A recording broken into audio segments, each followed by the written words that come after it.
زلت القدم مولاي صل وسلم دائما أبدا على حبيبك خير الخلق كلهم يا رب بالمصطفى بلغ مقاصدنا واغفر لنا ما مضى يا واسع الكرم مولاي صل وسلم دائما ابدا على حبيبك خير الخلق كلهم. അല്ലാഹു സുബ്ഹാനഹു വ തആല പരിശുദ്ധമായ പള്ളിയിൽ ഒരുമിച്ച് കൂടിയതുപോലെ അവന്റെ അനുഗ്രഹങ്ങൾ കൊണ്ട് നിറഞ്ഞപ്പെട്ട പരിശുദ്ധമായ സ്വർഗത്തിൽ അല്ലാഹു നമ്മളെ ഒരുമിച്ച് കൂട്ടി അനുഗ്രഹിക്കുമാറാകട്ടെ. നമ്മുടെ ജീവിതത്തിൽ സംഭവിച്ചു പോയിട്ടുള്ള എല്ലാ പാപങ്ങളും അല്ലാഹു നമുക്ക് പുറത്തു തന്ന് അനുഗ്രഹിക്കുമാറാകട്ടെ. നമ്മൾ പാടിയ മദ്ഹുകൾ തങ്ങൾക്ക് അല്ലാഹു എത്തിച്ചു കൊടുക്കുമാറാകട്ടെ.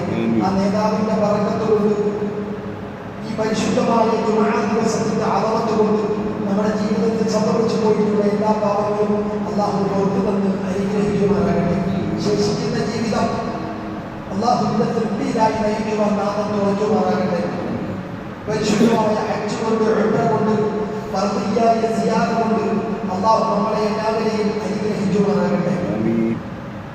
നമ്മളിൽ നിന്ന് മരണപ്പെട്ടു പോയവർ, പ്രത്യേകിച്ച് നമ്മുടെ പള്ളിയുടെ ചുറ്റുപാടത്ത് കബറടക്കപ്പെട്ടവർ, അല്ലാഹുവിന്റെ വിശാലമായ മഗ്ഫിറത്തിലും റഹ്മത്തിലും അവരെയും നമ്മളെയും ഒരുമിച്ച് കൂട്ടി അനുഗ്രഹിക്കുമാറാകട്ടെ.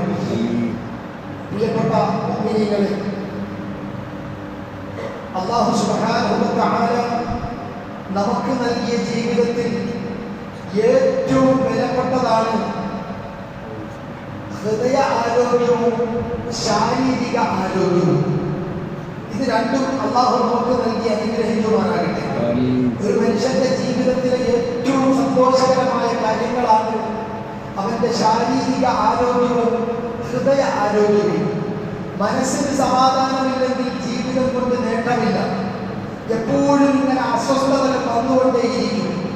ജീവിതത്തിൽ മനസ്സിന് സന്തോഷം വരണമെങ്കിൽ, മനസ്സിന് സമാധാനം കിട്ടണമെങ്കിൽ നമ്മുടെ വീട് റഹ്മത്തിന്റെ ഗേഹങ്ങളാകണം, റഹ്മത്തിന്റെ മാലാഖമാരുടെ സാന്നിധ്യമുള്ള വീടുകളാകണം. ആ വീട്ടിൽ താമസിക്കുമ്പോൾ മാത്രമേ മനുഷ്യന് മനുഷ്യന്റെ മനസ്സിന് കുളിർമയുണ്ടാവുകയുള്ളൂ, മനുഷ്യന്റെ മനസ്സിന് സമാധാനം ഉണ്ടാവുകയുള്ളൂ, മനുഷ്യന്റെ മനസ്സിന് സന്തോഷം ഉണ്ടാവുക.